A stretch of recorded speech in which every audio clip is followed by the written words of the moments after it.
দেশ এবং দেশের বাইরে নরসিংদীর কাপড় খুবই বিখ্যাত। তবে যেটি হচ্ছে আসলে এই যে নরসিংদীর কাপড়গুলো টেক্সটাইলগুলোতে কীভাবে তৈরি করা হয়, আজকে সেই ভিডিও চিত্র নিয়ে আমি আপনাদের সামনে উপস্থিত হয়েছি। তো এই মুহূর্তে আমি আছি নরসিংদীর সদর থানাধীন যে শিলমান্দি ইউনিয়ন রয়েছে, শিলমান্দি ইউনিয়নের গনেরগাঁও গ্রামের একটি টেক্সটাইল মিলে।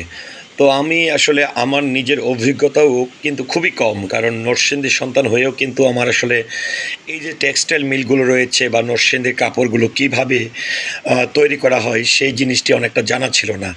তো দেখুন আমার হাতে এই মুহূর্তে যে সুতা থেকে আসলে এই কাপড়ের থানগুলো তৈরি করা হয় এবং সুতা থেকে কাপড় তৈরি করা হয়, সেই সুতাটি আমি হাতে নিয়ে একটু দেখলাম। তারপরে এখানে কয়েক ধরনের আসলে মেশিনের মাধ্যমে কিন্তু এই সুতা থেকে কাপড় তৈরি করা হয়। আমি যে টেক্সটাইল মিলটিতে আছি এটি হচ্ছে যেটি একদম আধুনিক টেক্সটাইল মিল বলবো। এখানে যেটি হচ্ছে কয়েক রকমের যদি বলতে চাই, যেটি হচ্ছে হাতে অনেকে কাপড় বুনে থাকেন, আবার অনেকে অটো মেশিনের মাধ্যমে কাপড় তৈরি করে থাকেন। তো এটি হচ্ছে একদমই ইলেকট্রিক টেক্সটাইল মিল। এখানে দেখেন যেটি হচ্ছে যে বাইরের বিভিন্ন ধরনের মেশিন দিয়ে কিন্তু এই টেক্সটাইল মিলে কাপড়গুলো তৈরি করা হচ্ছে। তো প্রথমে যেটি হয়, এখানে দেখেন অনেকগুলো সুতার স্তর রয়েছে। এই সুতার স্তরগুলো যেরকমভাবে আমরা সুই সুতা দিয়ে কাপড়গুলো বুনে থাকি, ঠিক তদ্রূপ ওরকমভাবেই কিন্তু এই কাপড়গুলো তৈরি হচ্ছে। এখানে দেখেন মেশিনের অবস্থাগুলো আমি আপনাদেরকে দেখাচ্ছি। তবে এই টেক্সটাইল মিলে যে আমার যে অভিজ্ঞতাটি হয়েছে, যে এরকম টেক্সটাইল মিলে যদি আপনার 50 থেকে 100টি মেশিনও থাকে, তাহলে কিন্তু জনবল কিন্তু আপনার খুব পর্যাপ্ত পরিমাণের প্রয়োজন হয় না। এখানে পুরো এই টেক্সটাইল মিলে আমার যতটুকু ধারণা যে প্রায় 50-70টির মতন কিন্তু মেশিন এখানে কাজ করছে। 24 ঘন্টায় কিন্তু রান হচ্ছে এই মেশিনগুলো, সুতা থেকে কাপড় তৈরি করছে। আর এখানে এই 50-70-80টি মেশিনের এই টেক্সটাইল মিলে যাওয়ার পরে আমি এখানে জনবল পেয়েছি মাত্র 5 থেকে 6 জন লোক এই পুরো টেক্সটাইলটি চালাচ্ছে। তো নরসিংদীর যেটি বলছি যে শেকেরচর, বাবুরহাট, গাউসিয়া, হ্যাঁ, 2500-এর যে জায়গাগুলো রয়েছে, নারায়ণগঞ্জের এই জায়গাগুলোর কাপড়গুলোই কিন্তু সারা দেশ এবং দেশের বাইরে ছড়িয়ে ছিটিয়ে যাচ্ছে। তো এই টেক্সটাইলের যে কাপড়গুলো তৈরি হচ্ছে প্রথমে এক কালারের, আমি যেটি লক্ষ্য করছি সাদা কালারের থান কাপড়ের মতো তৈরি হচ্ছে। এগুলো আবার বিভিন্ন প্রিন্টিংয়ের ফ্যাক্টরিতে চলে যায় এবং এগুলো অনেকভাবে কিন্তু প্রক্রিয়াজাতকরণের মাধ্যমে যেটি ব্যবহারযোগ্য কাপড় সেটি কিন্তু তৈরি করা হয়। তো আমি আপনাদেরকে পুরো এই টেক্সটাইল মিলের চিত্রটি দেখানোর চেষ্টা করছি। এটি একদমই যেটি আমরা এর আগে আমি এই টেক্সটাইল এর আগেও একটি ভিডিও করেছিলাম, কিন্তু সেখানে কিন্তু এই মেশিনগুলো ছিল না। সেখানে প্রচণ্ড পরিমাণের সাউন্ড, কিন্তু এই যে ইলেকট্রিক টেক্সটাইল মিলটি যেটি বলবো যে আমি আসলে ইলেকট্রিক আমার অনেক নিজেরও কিন্তু অনেক ধারণা কম, কিন্তু সবচেয়ে বড় বিষয় হচ্ছে যে ধারণার চেয়েও কিন্তু আমি হয়তো অনেক কিছু আপনাদেরকে উপস্থাপন করতে পারবো না, কিন্তু দেখানোর সুযোগটি তো হয়েছে। দেখেন এখানে একটি মেশিন থেকে একটি সুতা খুলে গেছে, অর্থাৎ আমার হাত লেগেই মেশিন থেকে সুতাটি খুলে গেছে।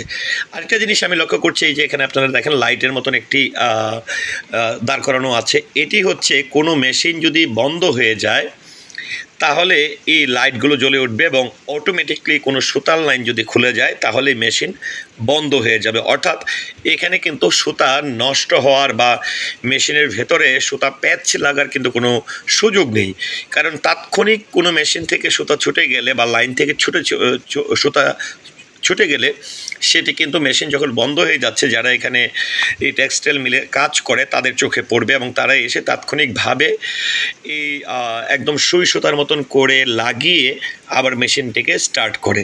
তো আপনারা দেখেন যে কিভাবে এই টেক্সটাইল মিলে কাপড় তৈরি হচ্ছে। আমি পুরো টেক্সটাইল মিলে ঘুরছি এবং আপনাদেরকে দেখাচ্ছি, কারণ নরসিংদীর কাপড়ের প্রসঙ্গটি যখন আসে, কারণ আমরা কাপড় ব্যবহার করছি বা অনেক পাইকার যারা আছেন, কাপড় বিক্রেতা যারা আছেন সারা দেশের বিভিন্ন প্রান্ত থেকে এসে এই শেকেরচর, বাবুরহাট, গাউসিয়া এই সকল বাজারগুলো থেকে কাপড় ক্রয় করে থাকেন। কিন্তু এই কাপড় তৈরির পিছনের যে গল্পটি, এই টেক্সটাইল মিলগুলোর যে অবস্থা, কিভাবে আসলে কাপড়গুলো তৈরি করা হয় সেই ধারণা হয়তো বা অনেকেরই নেই। তবে আরেকটা বিষয় হচ্ছে যে এত বড় টেক্সটাইলে মাত্র 5-6 জন মানুষ কিন্তু কাজ করছে। এখানে আমার হাতে লক্ষ্য করছেন ওয়েস্টেজ কিছু কাপড়, এগুলো হচ্ছে মেন যে কাপড়টি তৈরি হয়, কাপড় থেকে সাইডের যে জায়গাটি নষ্ট হয়ে যায় সেটি আলাদা করে মেশিনে ভাগ করে দিচ্ছে, এবং মূল কাপড়টি এক সাইডে পড়ছে এবং ওয়েস্টেজ কাপড়টা আরেক সাইডে পড়ছে। এক একটা মেশিনে আমি যেটি লক্ষ্য করেছি যে সুতার যে বলগুলো থাকে, এই বলগুলোর 5টি-6টি করে বল এক একটি মেশিনে কাজ করে। এখানে দেখেন ওয়েস্টেজ যে হচ্ছে এই সাইডটিও কিন্তু আলাদা। তো ওয়েস্টেজকে কিন্তু মেইন যে ভালো কাপড়, সে ভালো কাপড় থেকে কিন্তু এক সাইড করে কেটে সুন্দরভাবে কিন্তু আলাদা করে ফেলছে।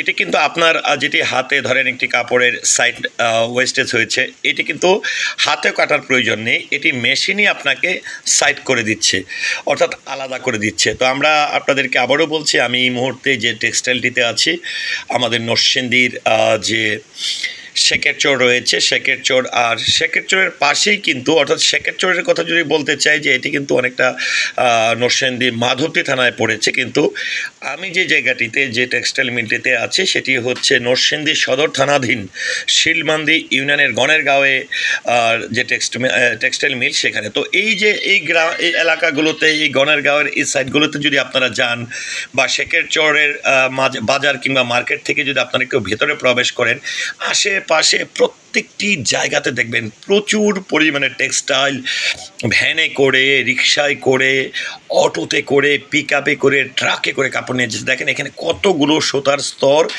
এখানে লাগিয়ে দেওয়া হয়েছে, এবং এই মেশিন একদমই সুতার এই বল থেকে মেশিনের ভিতরে প্রবেশ করছে সারিবদ্ধভাবে, এবং কাপড়গুলো আস্তে আস্তে প্রক্রিয়াজাতকরণ হয়ে আবার বের হয়ে আসতেছে। তো যাই হোক ভিউয়ার্স, আমি চেষ্টা করেছি আপনাদেরকে নরসিংদীর কাপড় আসলে কিভাবে তৈরি হয়, কারণ এই আগ্রহটি আমাদের সকলের কিন্তু আছে। আমার নিজেরও ব্যক্তিগত খুব আগ্রহ ছিল যে আসলে আমরা নরসিংদীর মানুষ, আমরাও কিন্তু অনেকে জানি না যে আসলে টেক্সটাইলের কাপড়গুলো কিভাবে তৈরি করা হয়, সুতাগুলো এনে আসলে কিভাবে কাজে লাগানো হয়, সুতাগুলো মেশিনে কিভাবে ঢুকানো হয়, এই বিষয়গুলো কিন্তু আমার পরিপূর্ণভাবে ধারণা হয়ে গেছে। পাশাপাশি আপনাদেরকেও ধারণা দেওয়ার চেষ্টা করেছি। তো এখান থেকে দেখেন আমি এখন যাচ্ছি যে কাপড়গুলো সুতার মেশিন থেকে যে কাপড়গুলো তৈরি হয়েছে, সেই কাপড়গুলো এখানে আপনাদেরকে দেখাচ্ছি। দেখেন এখানে একদমই স্তর করে রেখে দেওয়া হয়েছে।